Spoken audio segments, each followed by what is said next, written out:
안녕하십니까. 김정일입니다. 우리는 이전에 ODI, APDI에 대해서 우리가 알아봤습니다. 오늘은 이러한 ODI, APDI 값을 여러분들이 같이 계산을 하는 시간을 갖도록 하겠습니다. 1번 환자입니다. AB2 맨디블라 프레 앵글이 85도, 파라탈 프레 앵글이 플러스일까요? 마이너스일까요? 페이셜 프레 앵글은 86.5도, 또한 AB 프레 앵글은 12.5도입니다. 그러면 이 환자의 경우 플러스일까요? 마이너스일까요?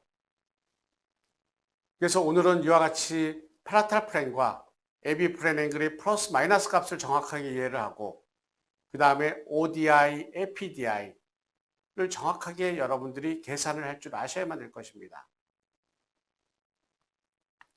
이 환자인 경우에 있어서는 A포인트가 전방에 위치한 경우에 있어서는 마이너스 값을 가지게 됩니다.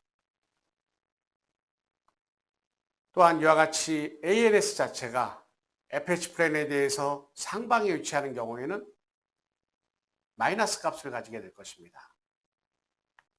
그래서 이 환자인 경우에 있어서는 ODI는 85도 플러스 마이너스 0.5도가 되겠죠. 그래서 84.5도. APDI는 페이셜 앵글 86.5도 플러스 AB 프렌 앵글 이 값이 마이너스 12.5도이기 때문에 마이너스 12.5도. 그 다음에 파라탈 프렌 앵글 마이너스 0.5도. 그래서 73.5가 됩니다. 나중에 강의를 하겠지만 이 두 가지 값을 더한 거가 CF가 됩니다. 그래서 84.5와 그 다음에 73.5를 더하니까 158이 나오게 됩니다. 이를 평가하는 항목이 됩니다. ODI가 84.5도, 딥바이트 경향이 있겠죠.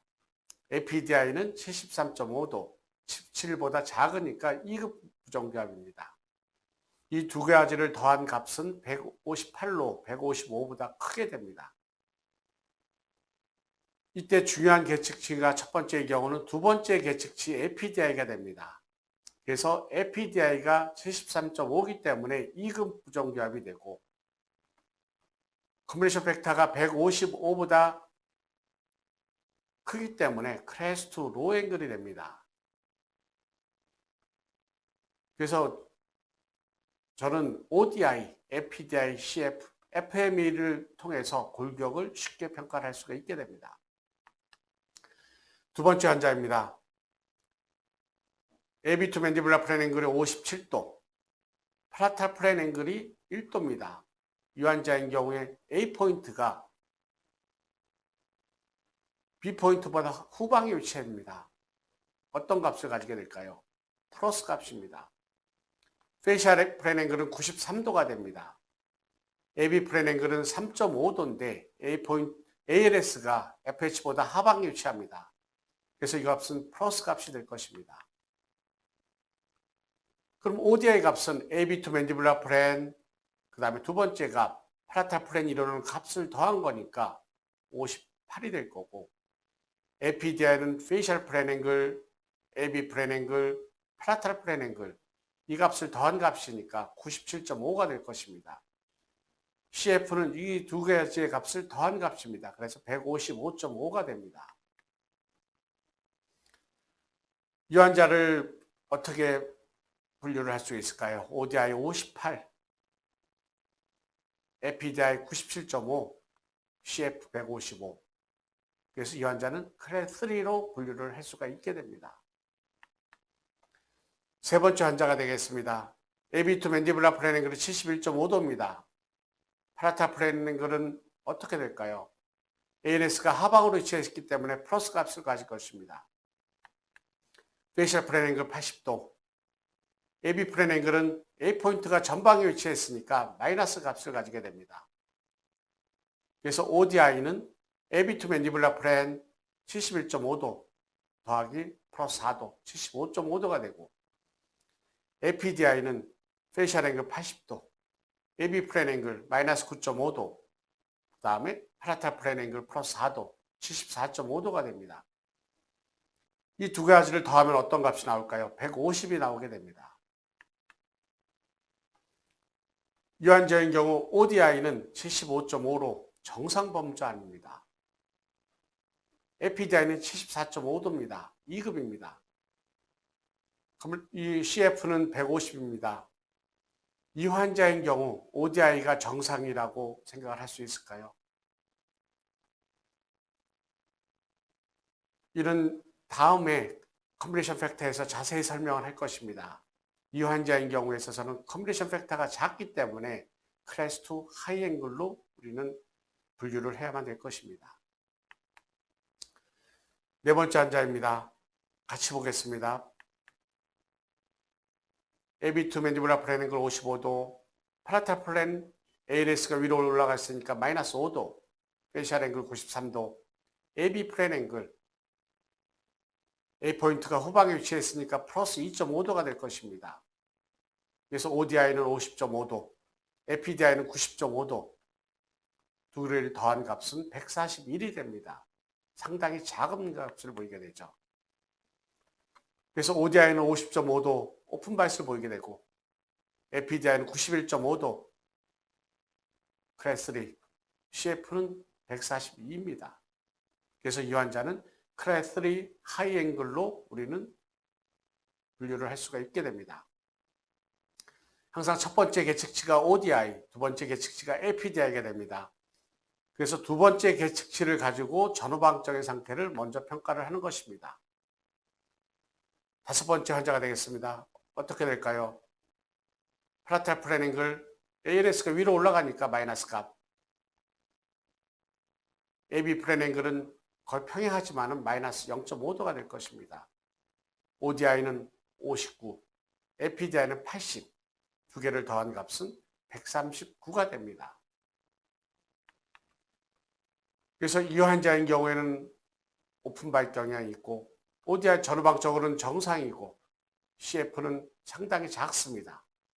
그래서 두 번째 계측치 항목에 따라서 1급이 되고 그 다음에 CF에 따라서 클래스 1 하이 앵글이 될 것입니다. 이 환자 보겠습니다. AB2 맨디블라 플랜 앵글 79도, 팔라탈 플랜 앵글 어떤 값을 보이게 될까요? 플러스 값을 보이게 될 것입니다. 페이셜 앵글 86.5도, AB 플랜 앵글 어떤 값을 보이게 될까요? 마이너스 값이겠죠. ODI 81, APDI 76.5, CF 157입니다. 그래서 항상 먼저 생각을 해야 되는 것은 전후방적인 상태를 평가를 하기 위해서 APDI 수치를 봐야 되는 것입니다. 그래서 APDI에서는 2급의 골격을 보이게 되고 CF는 157.5로 155보다 큽니다. 그래서 이와 같이 큰 경우에 있어서는 로우 앵글이라고 얘기를 하고 150보다 작은 경우에 있어서는 하이 앵글이라고 얘기를 하는 것입니다.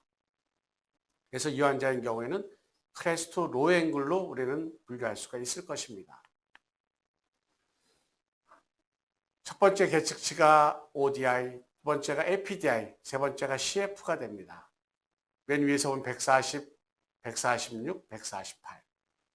하단을 보겠습니다. 157, 159, 161. 이와 같이 다른 계측치로 나오게 됩니다. 2급이지만은 이 환자는 APDI가 69로 작습니다. 또한 140으로 CF도 작습니다. 물론 ODI는 정상치입니다. 하지만 CF가 작기 때문에 이 환자는 클래스 2 하이앵글로 감별을 합니다.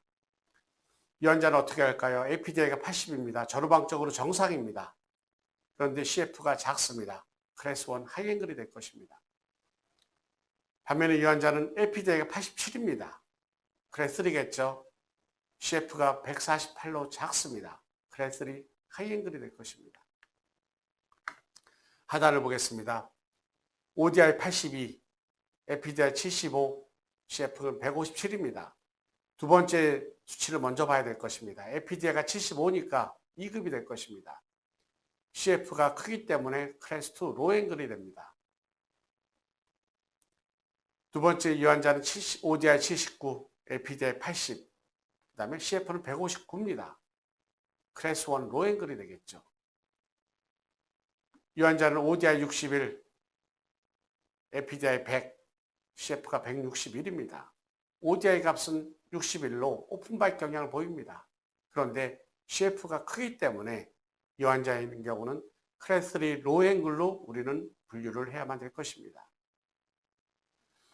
그래서 우리는 ODI, APDI, CF를 통해서 이와 같이 골격을 쉽게 분류할 수가 있게 되는 것입니다.